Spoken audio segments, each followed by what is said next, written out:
Over time, the elves have witnessed countless disasters caused by the envy and jealousy of others. But the most frightful disaster occurred because the elves simply wished to share their knowledge.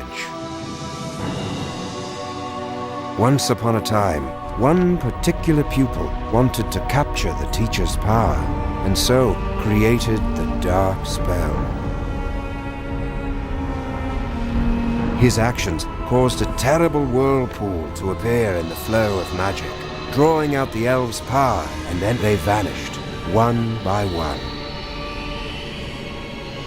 The great mage Essentil then called upon the dragons to lend their aid. In response, the dragons gave him all their power. Overflowing with energy, Essentil rained it all down upon the traitor. A flash of light blotted out the sun, causing the earth to tremble, and in the underground towns of dwarves, many ceilings since then, thousands of years have passed. For mankind, this event now exists. The elves, however, have never forgotten. They live away from the prying eyes of strangers, keeping their knowledge secret so no one may follow in the traitor's footsteps.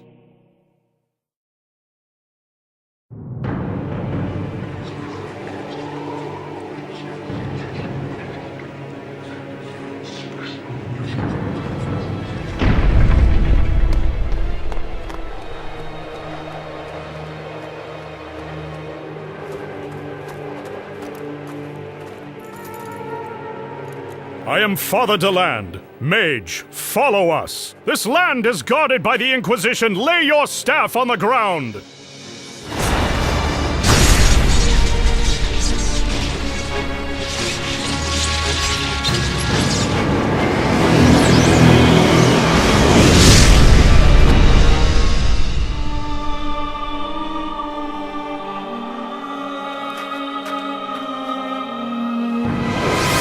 Lady Taya, Watcher Gilvin is here with an urgent report. What we had feared when Glendoran's notes were stolen has happened. I have just seen the human mage cast one of the forbidden spells. Gilvin, stay where you are. I'm sending Lord Sagittel to you. I'm giving him the sigil of supreme power, the true flame. We need to find this mage. It is necessary to do so before the Inquisition. Yes, Lady Taya.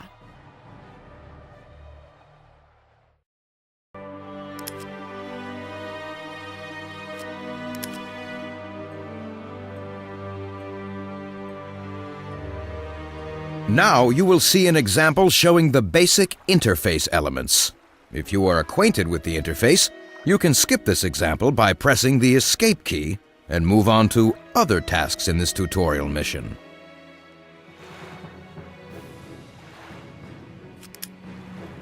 The game field is divided into hexagonal cells. Only one ground-based unit can occupy a cell at a time, or one ground-based and one flying unit. Holding the right mouse button will allow you to rotate the camera to select a convenient view. By moving the cursor towards the margins of the screen, you will be able to scroll the map. The same can be done using the arrow keys on the keyboard, or WASD keys. Holding down both mouse buttons at the same time allows you to move the game map under the camera. Rolling the scroll wheel allows you to zoom in on the surface, or zoom out to get a view from higher up. If the camera is zoomed in on your unit, you will see all the figures. If the camera is zoomed out, the game will return to the big figure. The end turn button is located in the top right corner. After your units have carried out all orders, this button ends your turn. Messages appear in the upper part of the screen.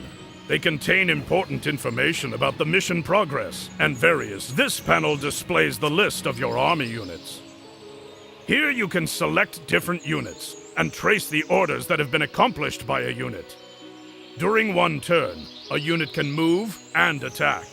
A green marker indicates the ability to move, while a red marker indicates the ability to attack. A dimmed marker means the action has either been accomplished or is not. Here you can also switch to the reserve panel.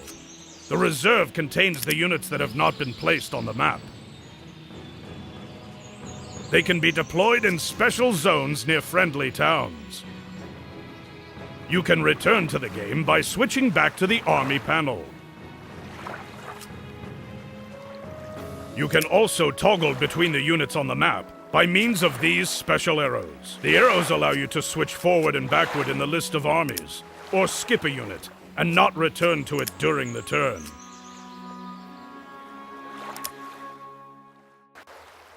The selected unit is displayed on the bottom left panel.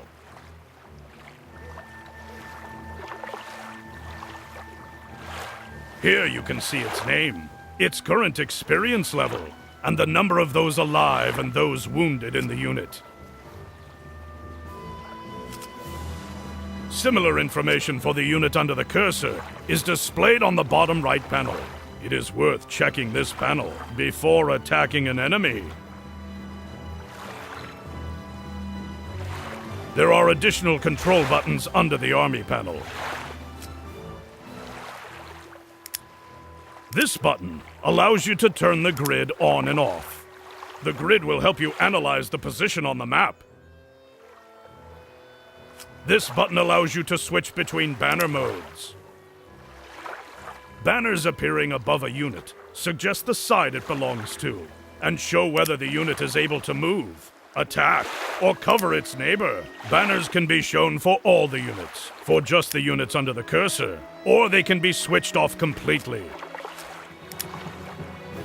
This button allows you to switch camera modes and its height without rolling the scroll wheel.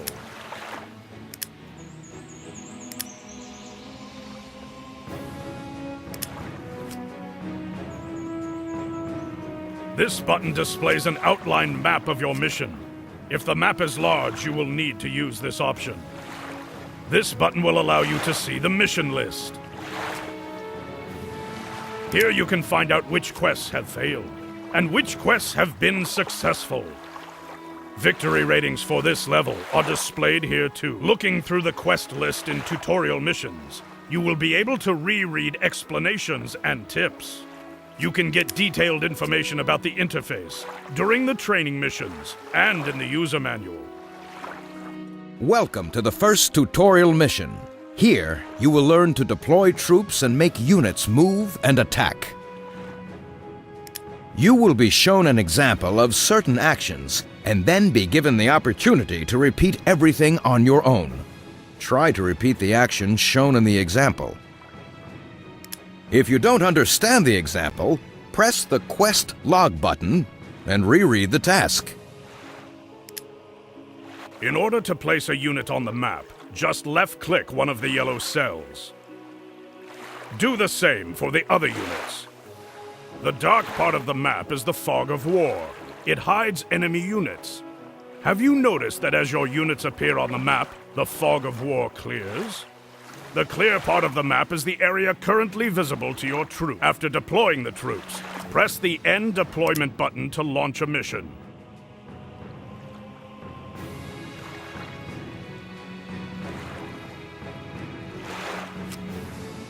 In order to attack an enemy, you first need to approach him. Come close to the enemy's unit and attack. Tip: left-click to give an order to move and attack. If you have failed to beat your enemy within one turn, press the End Turn button.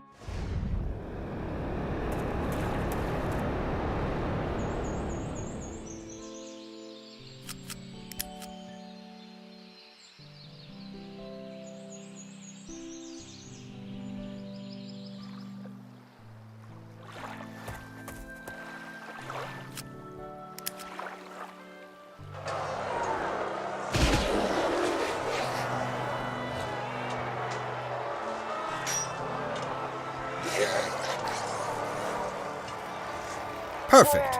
The enemy has been defeated. We will now move on to the next task.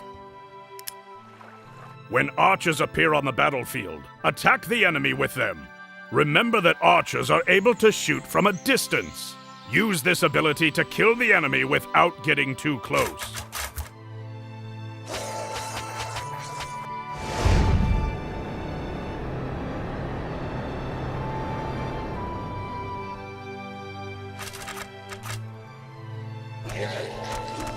That's great! You have done away with this enemy too. Now, let's try to fight an enemy in the air.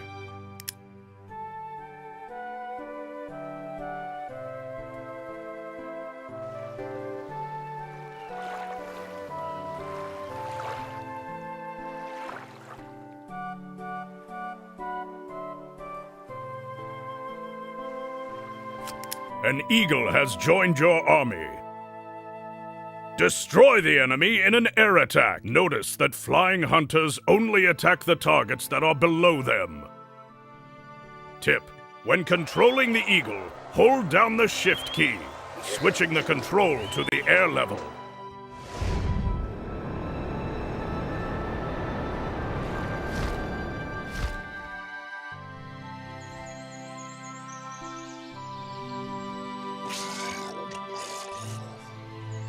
Congratulations! You have completed the first tutorial mission. It is time to move on to harder tasks.